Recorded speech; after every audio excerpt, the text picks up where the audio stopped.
Welcome to Sakshi non stop news. నేను కార్తీక్ కరవ. నేను మహేశ్వరి. విశాఖపట్నంలో డిప్యూటీ సీఎం పవన్ కళ్యాణ్ కు నిరసన సెగ తగిలింది. సేనతో సేనాని పేరిట విశాఖలో ఏర్పాటు చేసిన సభ వద్దకు స్టీల్ ప్లాంట్ కార్మికులు భారీగా తరలి వచ్చారు. ఉక్కు కర్మాగారం ప్రైవేటీకరణను నిలిపివేయాలంటూ నిరసన చేపట్టారు. స్టీల్ ప్లాంట్ కార్మికులను అరెస్ట్ చేసిన పోలీసులు వారిని మహారాణిపేట పోలీస్ స్టేషన్కు తరలించారు. దీంతో జనసేన సభ వద్ద తీవ్ర ఉద్రిక్తత నెలకొంది.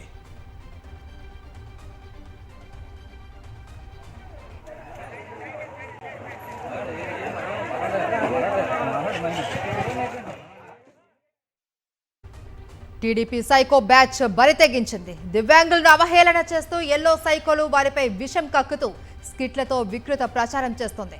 ఐటీడీపీ ద్వారా దివ్యాంగులను అవమానిస్తూ దుష్ప్రచారం చేస్తోంది పచ్చ బ్యాచ్. దివ్యాంగుల పెన్షన్ల తొలగింపును సమర్థించుకునేందుకు వికృత ప్రచారం చేస్తున్నారంటే వీళ్ళ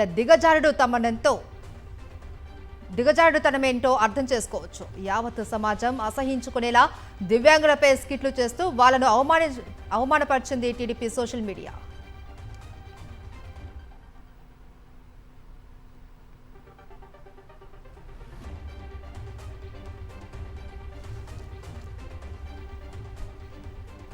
రాష్ట్ర వ్యాప్తంగా అర్హులైన దివ్యాంగులకు పెన్షన్ల తొలగింపు నోటీసులు ఇచ్చారు. దీనిపై కొద్ది రోజులుగా దివ్యాంగులు రోడ్డెక్కి ఆందోళనలు కూడా పాల్పడ్డారు. కొందరైతే ఆత్మహత్యా యత్నానికి కూడా పాల్పడ్డారు. అయితే పెన్షన్ల తొలగింపును సమర్థించుకుంటూ అంగవైకల్యాన్ని అవహేళన చేస్తూ దుర్మార్గపు స్కిట్లు చేసింది టీడీపీ సైకో బ్యాచ్.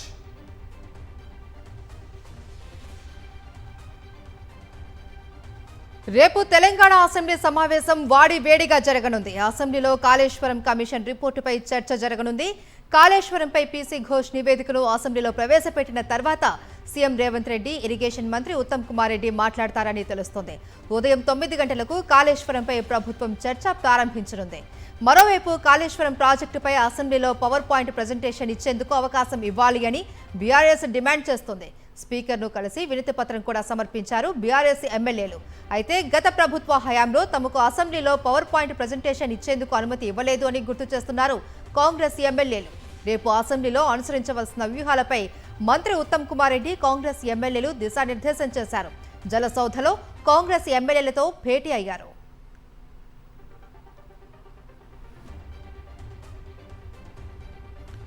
స్థానిక సంస్థల ఎన్నికలకు తెలంగాణ మంత్రివర్గం గ్రీన్ సిగ్నల్ తెలిపింది.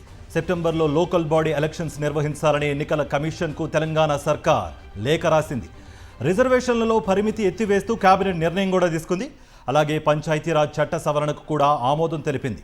పంచాయతీరాజ్ చట్టంలోని సెక్షన్ 285A సవరణ చేయాలని కూడా నిర్ణయించింది. తెలంగాణలో 42% బీసీ రిజర్వేషన్ల కోసం ప్రత్యేక జీవోను తీసుకొచ్చింది. ఈ సమావేశాల్లోనే పంచాయతీరాజ్ చట్ట సవరణ బిల్లు ప్రవేశపెట్టనుంది ప్రభుత్వం.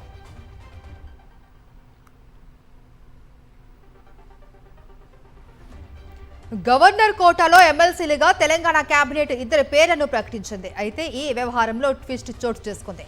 ఎమ్మెల్సీ రేసు నుంచి అనూహ్యంగా అమీర్ అలీ ఖాన్ ను తప్పించింది కాంగ్రెస్ హైకమాండ్.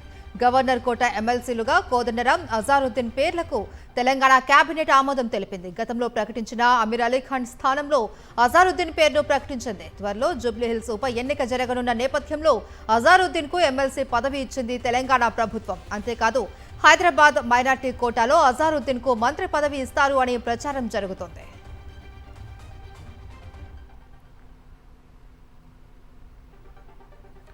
ఆర్డినెన్స్ ద్వారా గవర్నర్కు పంపించిన బీసీ బిల్లును అసెంబ్లీలో ఆమోదించనున్నట్లు తెలిపారు మంత్రి పొంగులేటి శ్రీనివాసరెడ్డి. రాష్ట్రంలో వరద నష్టంపై సోమవారం సమావేశం నిర్వహించి పరిహారం చెల్లించేలా చర్యలు తీసుకోనున్నామని అన్నారు. 2022-23 రబీ సీజన్లో ధాన్యం సేకరణ టెండర్లలో తప్పులు జరిగాయని, అప్పుడు మిల్లర్లకు ఇచ్చిన ధాన్యాన్ని రికవరీ చేయాలని నిర్ణయించామన్నారు. వర్షాల నుండి అతి భారీ వర్షాలు ఎక్కడైతే కురిశాయో, ఏవైతే నష్టం జరిగిందో శాంక్షన్స్ అన్నిటినీ ఇచ్చే విధంగా మండే ఈవినింగ్ 4 o'clock కి సమావేశాన్ని ఏర్పాటు చేయాలని, ఈ రిజర్వేషన్లకు సంబంధించిన గతంలో ఆర్డినెన్స్ ద్వారా గవర్నర్ గారికి పంపామో ఆ బిల్స్ అన్నిటినీ రేపు అసెంబ్లీలో పెట్టి ఆమోదింపజేసుకోవాలని కూడా కేబినెట్ లో నిర్ణయం తీసుకోవడం జరిగింది. బీఎస్సీ సమావేశం వాడివేడిగా జరిగింది. సభ ఎన్ని రోజులు జరపాలి అన్న దానిపై రేపు నిర్ణయం తీసుకుంటాము అన్నారు మంత్రి Sridhar Babu.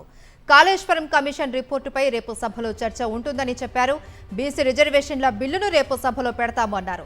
కాళేశ్వరంపై power point presentation ఇచ్చేందుకు బీఆర్ఎస్ కు అనుమతి ఇవ్వాలా వద్దా అన్నది స్పీకర్ నిర్ణయం తీసుకుంటారు అని చెప్పారు మంత్రి శ్రీధర్ బాబు. అయితే యూరియా వరదలపై బీఆర్ఎస్ నేతలు చర్చకు పట్టుబట్టారు.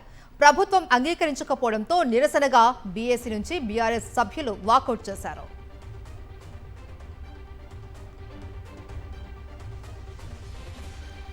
అర్థం పర్థం లేకుండా నిర్వహించడం వల్లే బీఏసీ సమావేశం నుంచి వాకౌట్ చేశామన్నారు మాజీ మంత్రి హరీష్ రావు. అసెంబ్లీ సమావేశాలను 17 రోజులు నిర్వహించాలంటే కేవలం 2 రోజులకే పరిమితం చేయడం సరికాదన్నారు ఆయన. ప్రభుత్వం వరదలపై మాట్లాడకుండా బురద రాజకీయాలు చేయడానికే మొగ్గు చూపుతోందన్నారు. ఎరువుల సమస్యను పక్కదారి పట్టిస్తోందని ఆగ్రహించారు ఆయన. ఒకటే రోజు అసెంబ్లీ, రేపు ఎజెండా ఏంటిది అంటే మేము మెల్లగా పంపుతాం రాత్రి వరకు అంటారు. మీరు పంపేదెప్పుడు, ప్రతిపక్షాలు ప్రిపేర్ అయ్యేటప్పుడు. వరదల మీద మాట్లాడదామంటే వరదలు ప్రాధాన్యత కాదు, బురద రాజకీయాలు మాట్లాడుకుందామంటున్నారు. ఎరువుల మీద, రైతుల మీద మాట్లాడదామంటే అది మెల్లగా మాట్లాడుకుందాం, తొందర ఏమున్నది అంటున్నారు. ప్రభుత్వం ముందుకు రాకపోవడం వల్ల మేము బీఏసీ మీటింగ్ నుంచి వాకౌట్ చేసి బయటకు రావడం జరిగింది. అసెంబ్లీ వర్షాకాల సమావేశాలు 1 రోజుల పాటు జరపాలి అని డిమాండ్ చేశారు బీజేఎల్పీ నేత మహేశ్వర్ రెడ్డి. సమస్యలకు సమాధానం చెప్పలేక కేవలం 3-4 రోజులకే సమావేశాలు పరిమితం చేయడం సరికాదన్నారు. సమస్యలపై ప్రజలకు సమాధానం చెప్పి తీరాల్సిందే అన్నారు బీజేఎల్పీ నేత మహేశ్వర్ రెడ్డి. దాదాపు 30 రోజులు ఈ వర్షాకాల సమావేశాలు నిర్వహిస్తే 30 సమస్యల మీద చర్చించి వాటికి పరిష్కారం చూపించే ఆస్కారం ఉంటుంది. కానీ 3 రోజుల్లో ఏదో మమ అనిపించే విధంగా ఈ చర్చలకు భయపడి, సమస్యలకు సమాధానం చెప్పలేక ఈరోజు 3 రోజులు 4 రోజులు ఈ వర్షాకాల సమావేశాలని ముగించుకునే ప్రయత్నం చేస్తున్నట్టు ముఖ్యమంత్రి గారు ప్రజలకు సమాధానం చెప్పాలని చెప్పి కోరుతా ఉన్నాం. తెలంగాణ అసెంబ్లీ సమావేశాలు రేపటికి వాయిదా పడ్డాయి. సభ ప్రారంభమైన వెంటనే ఎమ్మెల్యే మాగంటి గోపీనాథ్ మృతిపై సంతాప తీర్మానాన్ని ప్రవేశపెట్టారు సీఎం రేవంత్. శోకార్తులైన మాగంటి గోపీనాథ్ కుటుంబ సభ్యులకు సీఎం రేవంత్ ప్రగాఢ సానుభూతిని తెలియజేశారు. బీఆర్ఎస్ తరపున కేటీఆర్ మాగంటి గోపీనాథ్ మృతికి సంతాపం తెలిపారు. గోపీనాథ్తో ఉన్న అనుబంధాన్ని గుర్తు చేసుకున్నారు. పలువురు మంత్రులతో పాటు బీజేపీ, మజ్లిస్, సిపిఐ సభ్యులు మాగంటి గోపీనాథ్ మృతికి సంతాపం తెలియజేశారు. అనంతరం సభ రేపటికి వాయిదా పడింది. తెలంగాణ శాసనసభ సభ్యులు శ్రీ మాగంటి గోపీనాథ్ గారి మృతి పట్ల ఈ సభ తన తీవ్ర సంతాపాన్ని వ్యక్తం చేస్తూ శోకార్తులైన వారి కుటుంబ సభ్యులకు ప్రగాఢ సానుభూతి తెలియజేస్తున్నాను. మరి ఒక నమ్మిన విధేయుడిగా మరి పార్టీలో 2 సార్లు గెలిచిన తర్వాత అదే పద్ధతుల్లో కొనసాగారు అధ్యక్ష. వారి మరణం మా పార్టీకి, అట్లాగే వారి కుటుంబం, వారి శ్రీమతి సునీత గారికి, అట్లాగే వారి పిల్లలకి, వారి తల్లి గారికి, వారి కుటుంబ సభ్యులందరికీ, వారి బ్రదర్కి, అందరికీ కూడా తీరని లోటు అధ్యక్ష. దాంతోపాటు జూబ్లీ హిల్స్ నియోజకవర్గంలో తనదైన చిరస్మరణీయమైన ముద్ర ఏదైతే గోపీనాథ్ గారు వేసుకున్నారో తప్పకుండా ఆ నియోజకవర్గానికి కూడా ఇది తీరని లోటు. ఈ దుఃఖ సమయంలో వారి కుటుంబం తరపున మా పార్టీ పూర్తి స్థాయిలో అండగా ఉంటుంది అధ్యక్ష. అసెంబ్లీ సమావేశాల ప్రారంభం రోజే ఎరువుల కొరతపై బీఆర్ఎస్ ఎమ్మెల్యేలు, ఎమ్మెల్సీలు ఆందోళనకు దిగారు. తెలంగాణలో యూరియా కొరతపై బీఆర్ఎస్ నేతలు నిరసనలకు దిగారు. అగ్రికల్చర్ కమిషనర్ కి ఎరువుల సంక్షోభంపై వినతి పత్రం ఇచ్చిన అనంతరం కమిషనరేట్ కార్యాలయం వద్ద బీఆర్ఎస్ ఎమ్మెల్యేలు, ఎమ్మెల్సీలు ధర్నాకు దిగారు. ఎరువుల కొరతకు సంబంధించి కాంగ్రెస్ ప్రభుత్వమే కారణమంటూ నినాదాలు చేశారు. ఆ తర్వాత ఎమ్మెల్యే హరీష్ రావు నేతృత్వంలో బీఆర్ఎస్ నాయకులు తెలంగాణ సచివాలయాన్ని ముట్టడించారు. సచివాలయ ప్రధాన గేటు వద్ద బైఠాయించారు. యూరియా కొరత తీర్చాలి అని డిమాండ్ చేశారు. ప్రభుత్వానికి వ్యతిరేకంగా నినాదాలు చేశారు. ఈ క్రమంలో సచివాలయం వద్ద పటిష్ట బందోబస్తు ఏర్పాటు చేశారు. యూరియా సంక్షోభానికి కారణం కాంగ్రెస్ పార్టీ అంటూ నినాదాలు చేశారు. అంతకుముందు తెలంగాణ అసెంబ్లీ సమావేశాల సందర్భంగా బీఆర్ఎస్ పార్టీ ఎమ్మెల్యేలు, ఎమ్మెల్సీలు తమ నిరసన తెలియజేశారు. రాష్ట్ర వ్యాప్తంగా నెలకొన్న ఎరువుల సంక్షోభంపై వారు వినూత్న రీతిలో నిరసన వ్యక్తం చేశారు. సభ్యులు గన్ పార్క్లోని అమరవీరుల స్తూపం వద్ద ఖాళీ యూరియా బస్తాలతో నిరసన తెలియజేశారు.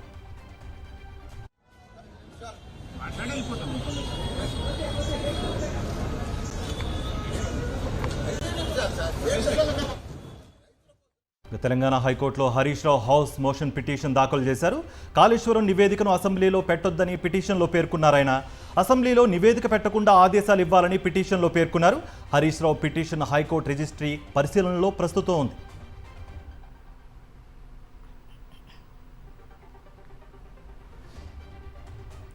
పోలవరం ప్రాజెక్టు డయాఫ్రమ్ వాల్ కొట్టుకుపోవడానికి ప్రధాన కారకుడు చంద్రబాబు అన్నారు మాజీ మంత్రి అంబటి రాంబాబు. కాఫర్ డ్యాం కట్టకుండా డయాఫ్రమ్ వాల్ ఎలా కడతారు అని ప్రశ్నించారు. 1.5 మీటర్ల వెడల్పుతో డయాఫ్రమ్ వాల్ కట్టాల్సి ఉండగా కమిషన్లకు కక్కుర్తిపడి 0.9 మీటర్ల వెడల్పుతో డయాఫ్రమ్ వాల్ కడుతూ ఉన్నారని అంబటి ఆగ్రహం వ్యక్తం చేశారు. పోలవరం ప్రాజెక్టుపై వైఎస్ఆర్సీపీ చర్చకు సిద్ధంగా ఉంది అన్నారు అంబటి. ఒక్కనే వస్తా, ఎవరు అవసరం ఒక్కనే వస్తా, మీ మొత్తం ఇంజనీర్లందరూ కూర్చోబెట్టుకోండి. అసలు డయాఫ్రమ్ వాల్ ఎందుకు కొట్టుకుపోయింది ఏమిటి? ఆ సింపుల్ అయ్యా, ఇంజనీర్లు ఎందుకండి బాబు? నాకు తెలియకొడుతా, సామాన్యుని అడిగి చెప్తాడు, ఆయన అడిగి చెప్తాడు. కాఫర్ డ్యాములు కంప్లీట్ కాకోకుండా డయాఫ్రమ్ వాల్ వేస్తారండి ఎవరన్నాను? బుద్ధి జ్ఞానం ఉన్నవాడు. కాఫర్ డ్యాములు కంప్లీట్ కాకోకుండా డయాఫ్రమ్ వాల్ వేసి వెళ్ళిపోయారు. ఇది దుర్మార్గం. ఈ దుర్మార్గాన్ని జగన్మోహన్ రెడ్డి గారిని ఎత్తిన రుద్దాలనేటువంటి ప్రయత్నం, మా నెత్తిన రుద్దాలనే ప్రయత్నం చేస్తున్నారు. ఇది మహాపాపం. ఏపీలో డిఎస్సి నియామకాలు అస్తవ్యస్తంగా ఉన్నాయని అభ్యర్థులు ఆగ్రహం వ్యక్తం చేస్తున్నారు. విజయనగరం డీఈఓ కార్యాలయానికి వచ్చిన పలువురు అభ్యర్థులు నిరసన తెలియజేశారు. మెరిట్ ప్రకారం అభ్యర్థులకు కాల్ లెటర్లు ఇవ్వడం లేదని వాపోయారు. అర్హత లిస్టును గోప్యంగా ఉంచుతున్నారని, డిఎస్సి సెలక్షన్స్పై పలు అనుమానాలు ఉన్నాయని చెబుతున్నారు. కాల్ సెంటర్లకు ఫోన్ చేసిన డీఈఓను అడిగిన అన్ని నిబంధనల ప్రకారమే జరుగుతున్నాయని చెబుతున్నారని వాపోయారు. రోడ్లు వేయడంలో కూటమి ప్రభుత్వం దారుణంగా విఫలమైంది అన్నారు మాజీ మంత్రి దాడిశెట్టి రాజా. 14 నెలల్లో 2 లక్షల కోట్లు అప్పు చేశారు అని, ఈ డబ్బంతా ఎవరి జోబుల్లోకి వెళ్తుంది అని ప్రశ్నించారు. కూటమి పాలనలో ఏ వర్గ ప్రజలు సంతోషంగా లేరు అన్నారు. కూటమి పాలన దారుణ నిర్ణయాలతో పరిశ్రమలు మూతపడుతున్నాయన్నారు. రైతులకు యూరియా కూడా దొరకని పరిస్థితి రాష్ట్రంలో ఉంది అన్నారు మాజీ మంత్రి దాడిశెట్టి రాజా. 2 లక్షల కోట్ల అప్పు 14 నెలలు అవుతుంది. ఈ రాష్ట్ర అప్పు 2 లక్షల కోట్లు 14 నెలలు అవుతుంది. కనీసం రోడ్లు కూడా మీరు ఖర్చు పెట్టలేకపోతున్నారు. పథకాలకి పూర్తి స్థాయిలో పథకాలకు కూడా ఖర్చు పెట్టలేదు. మహా అయితే 15,000 కోట్లు 17,000 కోట్లు మీరు పథకాలకే వెచ్చించి ఉంటారు. దాంతోపాటు ఈ రాష్ట్ర ఆదాయం ఉంటుంది. మరి ఈ డబ్బు అంతా ఎవరి జేబుల్లోకి పోతుంది, ఎక్కడికి పోతుంది? కుప్పం నియోజకవర్గంలో సీఎం చంద్రబాబు సభకు డ్వాక్రా మహిళలను బలవంతంగా తరలించారు. సీఎం సభకు రావాలంటూ మహిళలను బెదిరించింది డ్వాక్రా సంఘం గ్రూప్ లీడర్. బస్సులు, ఆటోలు పెట్టామని, సీఎం సభకు రాకపోతే సంక్షేమ పథకాలు రావని బెదిరించింది. రాని వారి పేర్లు నమోదు చేస్తామంటూ ఆవిడ చెప్పింది. ఇక కమతమూరు, మెడల్ కాలనీలకు మహిళలను బెదిరిస్తూ వాట్సాప్ గ్రూప్లో ఆడియో మెసేజ్లు పంపింది. ఇప్పుడు ఆడియో సోషల్ మీడియాలో వైరల్ అయింది. సీఎం సభకు ఇష్టపూర్వకంగా కాకుండా ప్రజలను ఇలా బలవంతంగా తరలించడంపై విమర్శలు వెల్లువెత్తుతున్నాయి.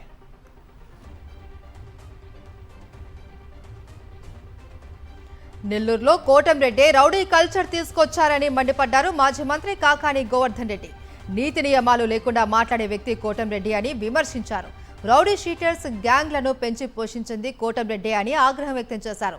శ్రీకాంత్ పెరోల్ విషయాన్ని దారి మళ్లించేందుకే డైవర్షన్ పాలిటిక్స్ చేస్తూ ఉన్నారని మండిపడ్డారు. పెరోల్పై హోంమంత్రి సంతకం పెట్టింది నిజం కాదా అని ప్రశ్నించారు కాకాని. నెల్లూరులో రౌడీ షీటర్లకు సంబంధించినటువంటి గ్యాంగులను ఏర్పాటు చేసినటువంటి వ్యక్తి నువ్వు కాదా? నీ అంతటి మీరు డ్రామాలు ఆడుకుంటా, మీ అంతటి మీరు అన్నీ చేసుకుంటా, ఆ గ్యాంగుల మధ్య గొడవలు పెట్టి గుత్తాధిపత్యం కోసం మీరు ప్రోకలాడతా ఈరోజు నెల్లూరులో ఆ కల్చర్ తీసుకొచ్చినటువంటి వ్యక్తులు ఎవరో ఈరోజు నేను అడుగుతున్నా. పెరోల్ మీ ప్రభుత్వంలో వచ్చింది పెరోల్, దానికి సంబంధం చెప్పండి, సమాధానం చెప్పండి. ఎవరిచ్చారు పెరోల్? మీ హోంమంత్రి సంతకం పెట్టిందా లేదా? ఎవరు చెప్తే మీ హోంమంత్రి సంతకం పెట్టింది? ఏపీ గవర్నర్ అబ్దుల్ నజీర్ను కలిసేందుకు సుగాలి ప్రీతి తల్లిదండ్రులు దరఖాస్తు చేసుకున్నారు. సుగాలి ప్రీతి అత్యాచారం, హత్య నిందితులను కఠినంగా శిక్షించాలని గవర్నర్ను కోరనున్నారు. 8 ఏళ్లు గడుస్తున్నా తమకు న్యాయం చేయడం లేదని దరఖాస్తులో పేర్కొన్నారు. నిందితులను రక్షించి అన్యాయం చేసిన అధికారులపై చర్యలు తీసుకోవాలని కోరారు. వీటన్నింటిపై విన్నవించేందుకు అవకాశం కల్పించాలని కోరారు సుగాలి ప్రీతి తల్లిదండ్రులు. కూటమి నేతలకు ఋషికొండ పర్యాటక ప్రాంతంగా మారింది అని విమర్శించారు మాజీ మంత్రి గుడివాడ అమర్నాథ్. ఋషికొండ నిర్మాణం రిసార్ట్స్ అని మొదటి నుంచి చెబుతున్నామని, అదే నిజం చేస్తూ ప్రభుత్వం జీవో విడుదల చేసిందని స్పష్టం చేశారు. ఋషికొండ భవనాలు ఎవరు వాడుకోవాలి అనే దానిపై చంద్రబాబు, పవన్, లోకేష్ మధ్య పోటీ నెలకొంది అన్నారు. స్టీల్ ప్లాంట్ కోసం డైవర్షన్ పాలిటిక్స్ కు పవన్ తెరలేపారు అని ఆరోపించారు. విశాఖ ఉక్కు అమ్మేస్తూ ఉంటే చంద్రబాబు, పవన్ ఏం చేస్తూ ఉన్నారని ప్రశ్నించారు అమర్నాథ్. కేవలం జగన్మోహన్ రెడ్డి గారి తాలూకా క్యారెక్టర్ అసాసినేట్ చేయడానికి, ఆయన మీద తప్పుడు ప్రచారం చేయడానికి మీరు దాన్ని వాడుకునేటువంటి ప్రయత్నం చేశారు. ఇదంతా కూడా దేనికి? స్టీల్ ప్లాంట్ ప్రైవేటైజేషన్ మీద ప్రజల్లో వస్తున్నటువంటి వారిలో ఆ సెంటిమెంటు, ఉద్యోగుల్లో వస్తున్నటువంటి వ్యతిరేకత, రాష్ట్ర ప్రజలకు సమాధానం చెప్పుకోలేక ఈ డైవర్షన్ పాలిటిక్స్. మీకు విశాఖపట్నం వచ్చినప్పుడల్లా రిషికొండ వెళ్ళడం, అక్కడ ఫోటోలు తీసుకోవడం, జగన్మోహన్ రెడ్డి గారి ప్యాలెస్ అని చెప్పి తప్పుడు ప్రచారం చేయడం, ఇప్పుడున్నటువంటి ప్రధానమైనటువంటి బర్నింగ్ ఇష్యూ ఏదైతే ఉందో దాన్ని డైవర్ట్ చేయడం. ఎన్నికల సంఘాన్ని గుప్పెట్లో పెట్టుకున్న కొందరు పెద్దలు రాజ్యాంగాన్ని అపహాస్యం చేస్తున్నారని అన్నారు తెలంగాణ సీఎం రేవంత్. ఇలాంటి పరిస్థితుల్లో విపక్షాలన్నీ ఏకం కావాల్సిన అవసరం ఉందన్నారు. రాజ్యాంగం, ఎన్నికల వ్యవస్థను మార్చాలని కొందరు చూస్తున్న ఆలోచనలను అడ్డుకోవాలన్నారు. ఇలాంటి పరిస్థితుల్లో సురవరం సుధాకర్ రెడ్డి లాంటి నేతల ఆవశ్యకత ఎంతో ఉందన్నారు. నమ్మిన సిద్ధాంతాలను చివరి వరకు ఆచరించిన వ్యక్తి సుధాకర్ రెడ్డి అన్నారు సీఎం రేవంత్. హైదరాబాద్ రవీంద్ర భారతిలో జరిగిన సురవరం సుధాకర్ రెడ్డి సంస్కరణ సభలో ఈ వ్యాఖ్యలు చేశారు తెలంగాణ సీఎం. కమ్యూనిస్టులు అంటేనే ప్రతిపక్షం. ఏ ప్రభుత్వం దిగిపోవడానికి కారణం కమ్యూనిస్టు సోదరులే అని నేను బలంగా విశ్వసిస్తున్నా. ఈనాడు అధికారంలో ఉన్న పెద్దలు ఎన్నికలు వస్తున్నాయంటే మొట్టమొదట వాళ్ళ అనుబంధ విభాగాలైన ఈడీ, ఇన్కమ్ ట్యాక్స్, సిబిఐలను పంపిస్తారు. ఉన్న వాళ్ళని అందరినీ కూడా అష్టదిగ్బంధం చేయండి అని, ఆ తర్వాత ఎలక్షన్ కమిషన్ను పంపిస్తారు. వాళ్ళకు వ్యతిరేకంగా వేసే ఓట్లను తొలగించమని. ఇలాంటి విపత్కరమైన పరిస్థితుల్లో విపక్షాలన్నీ ఏకం కావాలి, ఏకతాటిపై నడవాలి.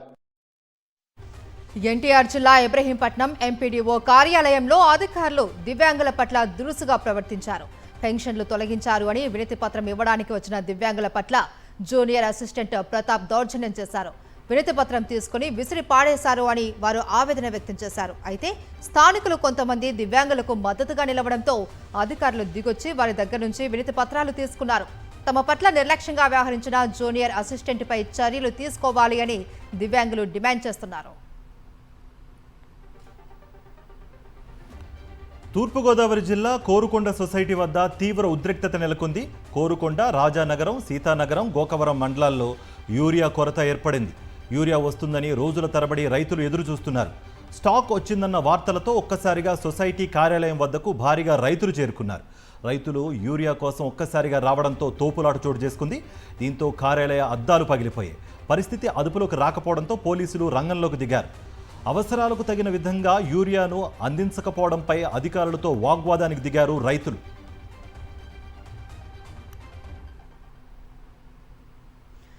కర్నూలు మార్కెట్ యార్డులో ఉల్లి పంటకు గిట్టుబాటు రాక రైతులు ఆందోళన వ్యక్తం చేస్తున్నారు. ఉల్లికి 1200 గిట్టుబాటు ప్రకటించినా అలాంటి ఆదేశాలేవీ తమకు రాలేదు అని మార్కెట్ కమిటీ అధికారులు చెబుతున్నారు. గతంలోనూ రైతులను నట్టేట ముంచిన చంద్రబాబు పుట్టగతులు లేకుండా పోయారు అని మండిపడుతున్నారు.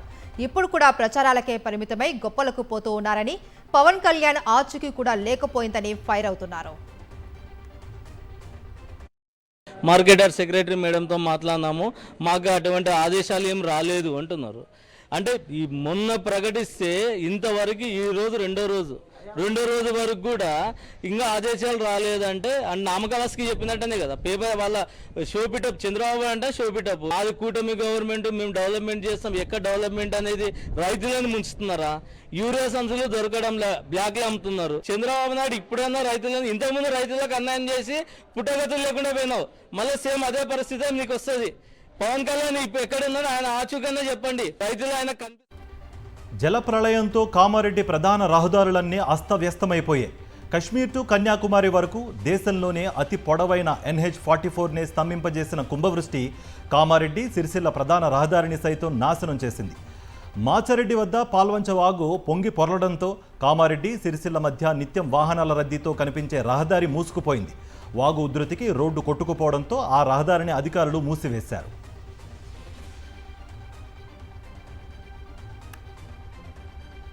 అల్లూరు జిల్లా విలీన మండలాల్లో గోదావరికి వరద ఉధృతి రోజురోజుకు పెరుగుతుంది.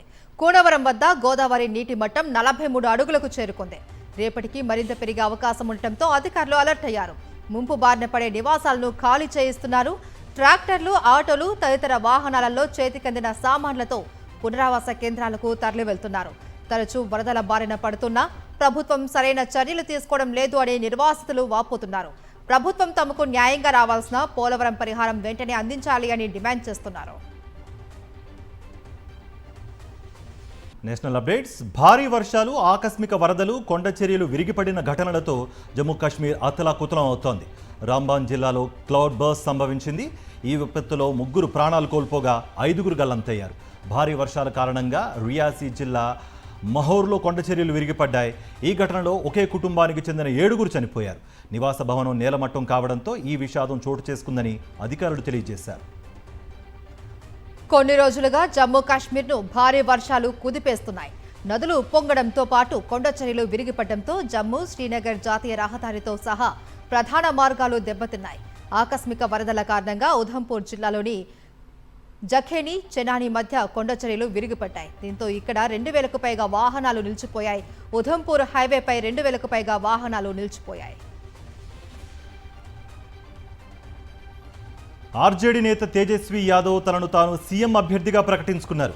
బీహార్లో కాంగ్రెస్ అగ్రనేత రాహుల్ గాంధీ చేపట్టిన ఓటర్ అధికార యాత్రలో ఈ ప్రకటన చేశారు తేజస్వి.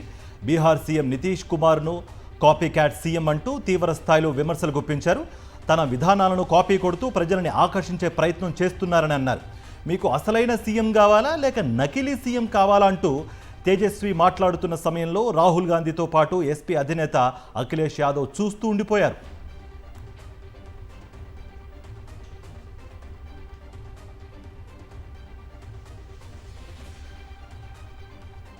దేశాల మధ్య శాశ్వత మిత్రత్వం, శత్రుత్వం అంటూ ఏమీ ఉండదు అన్నారు రక్షణ మంత్రి రాజ్నాథ్ సింగ్.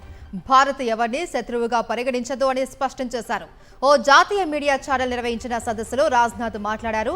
ఆపరేషన్ సింధూర్ తదనంతరం పరిణామాలు, ట్రంప్ టారిఫ్లు, ప్రధాని మోదీ చైనా పర్యటన నేపథ్యంలో భారత్ అనుసరిస్తున్న వైఖరిని వెల్లడించారు. అనారోగ్య కారణాలతో ఉపరాష్ట్రపతి పదవికి రాజీనామా చేసిన జగదీప్ ధన్కడ్ మాజీ ఎమ్మెల్యే పింఛన్ కోసం దరఖాస్తు చేసుకున్నారు. తాజాగా అందుకు సంబంధించిన ప్రక్రియ మొదలైంది. లోక్సభ సభ్యుడిగా, కేంద్ర మంత్రిగా, పశ్చిమ బెంగాల్ గవర్నర్గా బాధ్యతలు నిర్వర్తించిన ధన్కడ్ 1993లో రాజస్థాన్ అసెంబ్లీకి ఎన్నికయ్యారు. నిబంధనల ప్రకారం రాజస్థాన్ మాజీ ఎమ్మెల్యే 35,000 రూపాయల పింఛన్కు అర్హుడు. వయసు ఆధారంగా ధన్కడ్కు 42,000 వరకు పెన్షన్ లభించనుంది.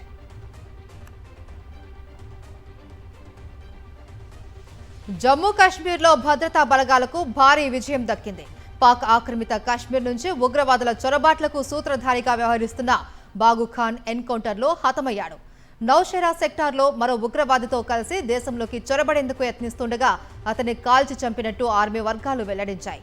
1995 నుంచి పీఓకేలో బాగుఖాన్ ఉగ్ర కార్యకలాపాలు నిర్వహిస్తున్నాడు. Let's dive into international updates. ప్రధాని మోదీకి ఉక్రెయిన్ అధ్యక్షుడు జెలెన్స్కీ ఫోన్ చేశారు. ఉక్రెయిన్ పరిస్థితులను మోదీకి వివరించారు జెలెన్స్కీ. సానుకూలంగా స్పందించిన ప్రధాని మోదీ శాంతి సాధనకు భారత్ కట్టుబడి ఉందన్నారు. ఇక ద్వైపాక్షిక భాగస్వామ్యం బలోపేతంపై ఇరువురి మధ్య చర్చ జరిగినట్లు సమాచారం. ప్రధాని మోదీ విదేశీ పర్యటన కొనసాగుతోంది. 2వ రోజు జపాన్లో పర్యటించిన మోదీ బుల్లెట్ రైల్లో ప్రయాణించి సందడి చేశారు. సెండాయ్ సిటీలోని టోక్యో ఎలక్ట్రానిక్ ఫ్యాక్టరీని సందర్శించారు. అక్కడి నుంచి చైనా వెళ్లిన మోదీకి ఘన స్వాగతం లభించింది. టియాన్జిన్లో 2 రోజుల పాటు జరిగే షాంఘై సహకార సంస్థ శిఖరాగ్ర సదస్సులో ఆయన పాల్గొంటారు. రేపు చైనా అధ్యక్షుడు జిన్పింగ్తో, ఎల్లుండి రష్యా అధ్యక్షుడు పుతిన్తో ద్వైపాక్షిక చర్చలు జరపనున్నారు మోదీ. జపాన్లో 2వ రోజు బిజీగా గడిపారు ప్రధాని మోదీ. టోక్యోలో నుంచి సెండాయ్ నగరానికి బుల్లెట్ ట్రైన్లో ప్రయాణించారాయన. జపాన్ ప్రధానమంత్రి షిగేరు ఇషిబాతో కలిసి బుల్లెట్ రైల్లో జర్నీ చేశారు. సెండాయ్ సిటీలో బుల్లెట్ రైల్ కోచ్లను నిర్మించే తోహోకు షింకన్సేన్ ప్లాంట్ను ప్రధాని సందర్శించారు. కొత్తగా రూపొందించిన ఆల్ఫా ఎక్స్ రైలును పరిశీలించారు ఆయన.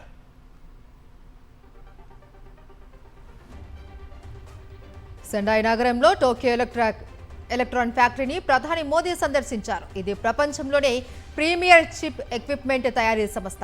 ఈ ఫ్యాక్టరీలోని ట్రైనింగ్ రూమ్, ప్రొడక్షన్, ఇన్నోవేషన్ ల్యాబ్లను మోదీ పరిశీలించారు. ఆ తర్వాత చైనాలోని టియాన్జిన్ విమానాశ్రయంలో ల్యాండ్ అయిన మోదీకి డ్రాగన్ మంత్రులు ఘన స్వాగతం పలికారు. సాంస్కృతిక ప్రదర్శనలతో సాదరంగా స్వాగతం పలికారు. ప్రధాని మోదీ చైనా పర్యటనకు వెళ్లడం 7 ఏళ్లలో ఇదే తొలిసారి.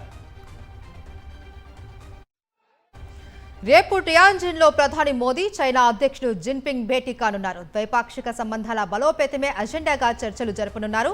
ట్రంప్ టారిఫ్లు, ట్రేడ్ వార్, సరిహద్దుల్లో శాంతి, సుస్థిరత, పరస్పర సహకారంపై ప్రధానంగా చర్చించనున్నారు. ఎల్లుండి రష్యా అధ్యక్షుడు పుతిన్తో మోదీ సమావేశమవుతారు. ఈ రెండు భేటీలపై ప్రపంచవ్యాప్తంగా ఆసక్తి నెలకొంది.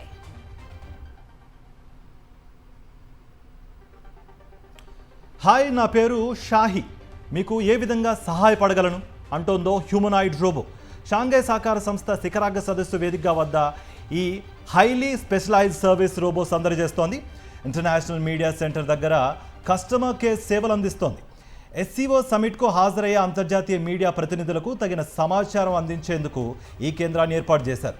ఇక్కడ హ్యూమనాయిడ్ రోబో షాహీ స్పెషల్ అట్రాక్షన్గా నిలిచింది. ఉక్రెయిన్ రష్యా మధ్య ఉద్రిక్తతలు రోజురోజుకు పెరిగిపోతున్నాయి. 2 రోజులుగా 2 దేశాలు వరుస దాడులు చేసుకుంటున్నాయి. ఈ క్రమంలోనే ఉక్రెయిన్ పార్లమెంటు మాజీ స్పీకర్ ఆండ్రీ పరుబీ దారుణ హత్యకు గురయ్యారు. ఈ విషయాన్ని ఉక్రెయిన్ అధ్యక్షుడు జెలెన్స్కీ వెల్లడించారు. లివిన్ ప్రాంతంలో ఆండ్రీ పరుబీని గుర్తు తెలియని వ్యక్తులు హత్య చేసినట్లు తెలిపారు. బిజినెస్ అప్డేట్స్లో గోల్డ్ రేట్స్ చూద్దాం. బంగారం ధరలు భారీగా పెరిగాయి. 24 క్యారెట్ 10 గ్రామ్ గోల్డ్ 1640 రూపాయలు పెరిగి 1,04,950కి చేరుకుంది. 22 క్యారెట్ గోల్డ్ 1500 రూపాయలు పెరిగి 96,200 రూపాయలు పలుకుతోంది. ఇక వెండి ధరలు కూడా అదే బాటలో కొనసాగాయి. కిలో వెండి 1,100 రూపాయలు పెరిగి 1,31,000 పలుకుతోంది. స్పోర్ట్స్ అప్డేట్స్ చూద్దాం. ఐపీఎల్ 19వ సీజన్ ముందు రాజస్థాన్ రాయల్స్ కు బిగ్ షాక్ తగిలింది. సుదీర్ఘ కాలానికి హెడ్ కోచ్గా బాధ్యతలు చేపట్టిన రాహుల్ ద్రవిడ్ అనూహ్యంగా ఆ పదవి నుంచి వైదొలిగాడు. స్క్వాడ్లో మార్పులపై ఊహాగానాలు వినిపిస్తున్న వేళ ఈ వెటరన్ అకస్మాత్తుగా కోచింగ్ బాధ్యతలకు బై చెప్పేశాడు. ఇవి నాన్ స్టాప్ న్యూస్ అప్డేట్స్.